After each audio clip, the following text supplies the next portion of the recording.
কালিয়াকৈরে বন্ধ কারখানা ভাঙচুর করার চেষ্টা, আটক 6 জন।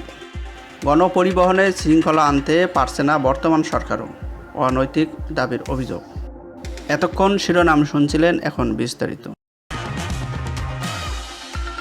গাজীপুরের কালিয়াকৈরের মৌচাক এলাকায় একটি খাদ্য উৎপাদন কারখানার শ্রমিকেরা সোমবার সকালে বিক্ষোভ করেছেন। এ সময় শ্রমিকেরা আধা ঘন্টা ঢাকা-টাঙ্গাইল মহাসড়ক অবরোধ করে রাখেন। খবর পেয়ে পুলিশ ও সেনাবাহিনীর সদস্যরা সকাল 9:30টার দিকে শ্রমিকদের সড়ক থেকে সরিয়ে দেন। এ সময় বিশৃঙ্খলা সৃষ্টি ও কারখানা ভাঙচুর করার চেষ্টা করায় 6 জনকে আটক করা হয়। এছাড়া কালিয়াকৈর উপজেলার বিভিন্ন এলাকায় 3টি কারখানা অনির্দিষ্টকালের জন্য বন্ধ ঘোষণা করেছে কর্তৃপক্ষ। শিল্প পুলিশ ও কারখানার শ্রমিকদের সঙ্গে কথা বলে জানা গেছে, কালিয়াকৈর উপজেলার মৌচাক এলাকায় কোকোলা ফুড প্রোডাক্ট লিমিটেড কারখানার শ্রমিকরা গত রবিবার সকালে মজুরির ন্যূনতম 12,500 টাকা, হাজিরা বোনাস 800 টাকা, সাধারণ ও বার্ষিক ছুটি 12 দফা দাবিতে কারখানার ভেতরে বিক্ষোভ করতে থাকেন। এক পর্যায়ে উত্তেজিত শ্রমিকেরা কারখানার পাশে ঢাকা-টাঙ্গাইল মহাসড়ক অবরোধ করে বিক্ষোভ করেন।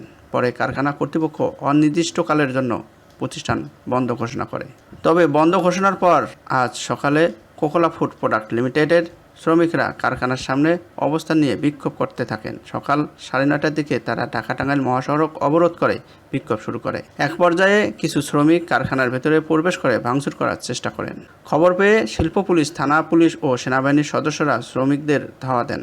কারখানার ভেতরে অবৈধভাবে প্রবেশ এবং বিশৃঙ্খলা সৃষ্টির অভিযোগে 6 জনকে আটক করা হয়। সেনাবাহিনীর সদস্যরা হ্যান্ড মাইক ঘোষণা দিয়ে শ্রমিকদের কারখানা এলাকা ছেড়ে যাওয়ার নির্দেশ দেন।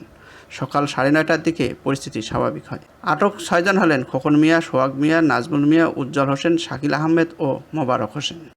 ঢাকা গণপরিবহনকে শৃঙ্খলায় আনতে একটি কোম্পানিভিত্তিক প্রতিষ্ঠানের অধীনে সব বাস পরিচালনার উদ্যোগ নিয়েছিল গত আওয়ামী লীগ সরকার, কিন্তু বাস মালিকদের সহযোগিতা না পাওয়ায় সেই উদ্যোগ সফল হয়নি। বর্তমান অন্তর্বর্তী সরকারের অধীনে এই উদ্যোগ সফল হওয়ার মতো কোনো পরিস্থিতি দেখা যাচ্ছে না। এতে করে রাজধানীতে গণপরিবহনের শৃঙ্খলা ফেরানোর ভাবতেই থেকে যাচ্ছে।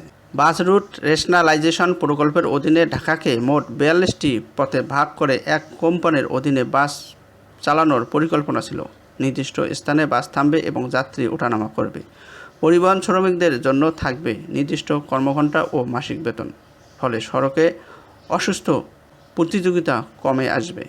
নতুন করে বাস রুট রেশনালাইজেশনের 3টি বৈঠক হয়ে গেছে, কিন্তু আশার আলো দেখা যাচ্ছে না। পরিবহন মালিক সমিতিতে নতুন নেতা এলেও পুরো অবস্থা বদলায়নি।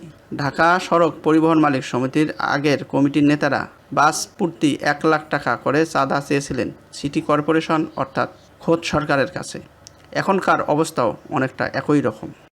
পরবর্তী সংবাদ দেখার আমন্ত্রণ জানিয়ে শেষ করছি। আল্লাহ হাফেজ।